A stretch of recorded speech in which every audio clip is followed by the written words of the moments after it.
There's so many different kinds of boundaries, right? The kind of boundary you're going to have with a child who's about to run out into the street or a friend who's going to drive drunk versus, a boundary that you're going to have with a stranger who's about to attack you versus a boundary, something saying no to someone that you're like, no, I don't want chicken for dinner. I want steak. Right, No, right. I don't see that movie on Friday. Can we see it on Saturday? Yep, Most people that I've worked with are very uncomfortable, male, female, range of ages, saying no yep. from an embodied place is not something we're taught to do. Like a lack, and someone can say no, and if it's not embodied, it could be very rigid, Right. more aggressive. Yep, And like I historically either froze or had very rigid boundaries as a kid, right? yep, So I wasn't letting anything in. I had a brick wall. yep, Or if you caught me off guard, like at good vibrations initially, yep. hands would come at me and I would freeze and then they would touch me. And not be able to respond Yeah. So particularly. Yeah. what's important, what I don't think people understand when someone freezes, when they're like talking, like a rape trial, or why didn't you say no?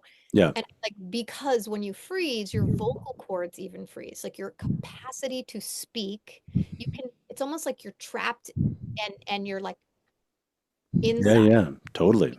You can't move, your thoughts may be racing, but you can't vocalize. Yep. So, which is hard for someone, it could happen with a partner, someone that loves you. They're Right. like, why aren't you talking to me? And you're like inside, catatonic. You're like, Yeah, the gears aren't turning. Yep. they're turning really fast, but they can't come out. They can't, yeah, externalize. Yeah. So, but eventually, and it was such an interesting thing to be doing the training at Strozzi, to be working with Stacy individually, and to then be going to work every day and to see how my reaction to the same boundary crossings would shift, right? So I got to put it into practice with people that Mm. those stakes were pretty darn low because they were customers, right? Right. And so it went from freezing, touching me, to can you take two steps back? You're in my space, like a little aggressive, but they'd be like, oh, sorry, like step back. Right, right, But I was asserting myself. right. Call it like, moving from rigid boundaries to compassionate boundaries. Yep. Like no boundaries, rigid boundaries, compassionate boundaries. Like Right, the right, right. pose like this. And then it's like, oh, happy place. Nice.